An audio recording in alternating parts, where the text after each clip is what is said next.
సమ్మక్క ఆగమనం కోసం భక్తులు ఎదురు చూస్తున్నారు. కంకవనం సమ్మక్క గద్దె దగ్గరకు తీసుకొచ్చి ప్రత్యేక పూజలు చేశారు పూజారులు. పూజల తర్వాత సాయంత్రం మళ్లీ చిలకలగుట్టకు వెళ్లి పూజలు నిర్వహించి అమ్మవారి ప్రతిరూపం కుంకుమభరణి రూపంలో గద్దెపైకి చేరుకుంటారు సమ్మక్క. అందుకు సంబంధించి మరింత సమాచారం కృష్ణమోహన్ అందిస్తారు. మేడారంలో ప్రధాన ఘట్టం సమ్మక్కను గద్దెపైకి తీసుకురావడం, దానికి సంబంధించినటువంటి పూజా కార్యక్రమాలన్నీ కూడా కొనసాగుతాయి. అయితే సమ్మక్కను తీసుకొచ్చే సంబంధించి కూడా కొన్ని రకాల పూజలు జరుగుతాయి, కొన్ని ఆంతరికంగా పూజలు జరుగుతాయి.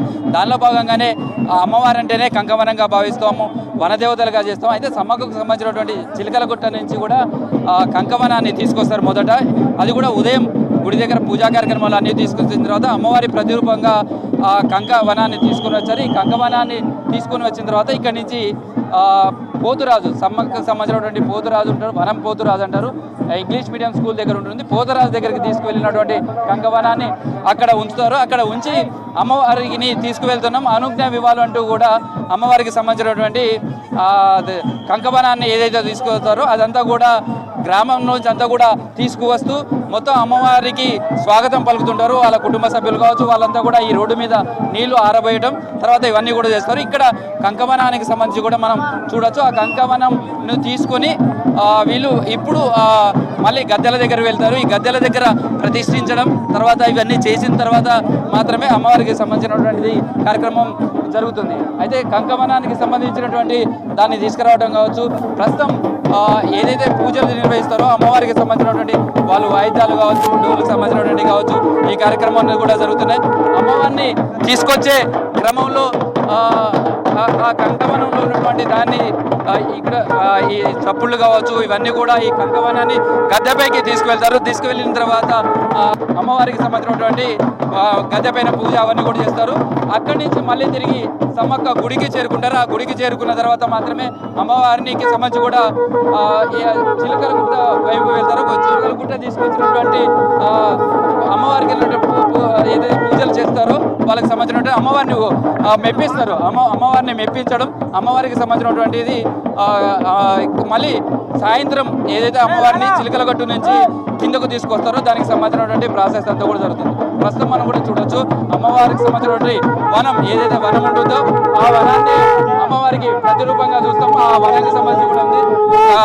ఏదైతే సమ్మక్కకు సంబంధించిన పూజారులు ఉన్నారో వాళ్ళంతా కూడా ఇక్కడికి చేరుకున్నారు. వాళ్ళంతా అమ్మవారికి పూజా కార్యక్రమం నిర్వహించడం, ఈ కంకవనాన్ని తీసుకువెళ్ళి అమ్మవారికి భక్తిగా సమర్పించడం అనేది చేస్తారు. అయితే ఈ కంకవనానికి సంబంధించిన వీళ్ళు చూడొచ్చు, అది కంకవనం తీసుకువెళ్ళడం కావచ్చు. కంకవనానికి సంబంధించినటువంటిది తీసుకువెళ్ళిన తర్వాత మాత్రమే ఈ పూజలు ఇవన్నీ కూడా చేస్తారు. అయితే అమ్మవారి కంకవనం తీసుకుంటే అమ్మవారికి సంబంధించినటువంటి ఆగమనంలో ప్రధానమైనటువంటి అంశంగా ఇది భావిస్తాం.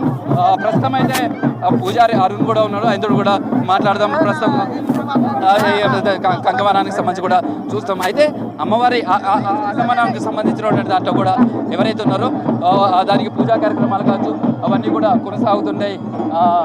ప్రస్తుతం అమ్మవారికి సంబంధించినటువంటి దగ్గర కావచ్చు, అయితే అమ్మవారికి పూజలు చేయడం కావచ్చు, దానికి సంబంధించి కంకవనాన్ని తీసుకువెళ్తారు. వాళ్ళ కుటుంబ సభ్యులు వాళ్ళు మాత్రమే ఈ కార్యక్రమంలో పాల్గొంటారు.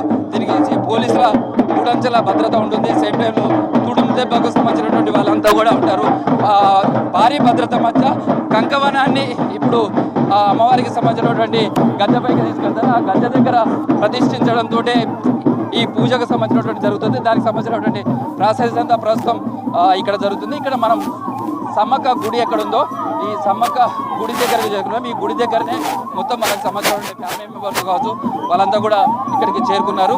కంకవనాన్ని వారి ప్రతిరూపంగా భావిస్తారు కాబట్టి ఆ కంకవనాన్ని గద్దెపైకి తీసుకెళ్తారు. దానికి సంబంధించిన వాళ్ళ ఫ్యామిలీ మెంబర్స్ కావచ్చు వాళ్ళంతా కూడా ఇక్కడికి చేరుకున్నారు. వచ్చినటువంటి వాళ్ళంతా కూడా ఎదురు వెళ్ళి అమ్మవారికి స్వాగతం పలకడం కావచ్చు ఇవన్నీ కూడా మనం చూస్తున్నాం. పోతురాజుల వీరంగాలు కావచ్చు, అదేవిధంగా శివసత్తులకు సంబంధించినటువంటి కావచ్చు, అమ్మవారికి సంబంధించి పూజా కార్యక్రమాలు ఇవన్నీ కూడా కొనసాగుతున్నాయి. ప్రస్తుతం అయితే సమ్మక్క ఆగమనం కోసం మొత్తం భక్త కోటి అంతా కూడా ఎదురు చూస్తుంది. అమ్మవారు ఎప్పుడెప్పుడు వేంచేస్తారా గద్దెపైకి, తమ మొక్కులు చెల్లించుకుందామా అని ఎదురు చూస్తారు. ప్రస్తుతం అయితే అమ్మవారికి సంబంధించినటువంటి ఏది ఉందో అమ్మవారికి కంకవనంగా భావిస్తాం కాబట్టి ఆ కంకవనాన్ని తీసుకువెళ్ళి అమ్మవారికి సంబంధించినటువంటి పూజా కార్యక్రమాలు ఇవన్నీ కూడా చేస్తారు. ఇదంతా చేసిన తర్వాత గద్దెలపై దగ్గర పూజలు చేసుకొని మళ్ళీ మన ఇక్కడ ఉన్నటువంటి సమ్మక్క గుడికి వస్తాం. సమ్మక్క గుడిలో అక్కడ అమ్మవారికి సంబంధించినటువంటి వాళ్ళ కుటుంబ సభ్యులు వాళ్ళంతా కూడా పూజలు చేస్తారు. ఆ పూజలు అవన్నీ కూడా చేసిన తర్వాత తిరిగి ఇంటికి వెళ్తారు. అక్కడి నుంచి చిలకల గుట్టకు వెళ్తారు. చిలకల గుట్టలో అమ్మవారికి సంబంధించినటువంటి మెప్పిస్తారట.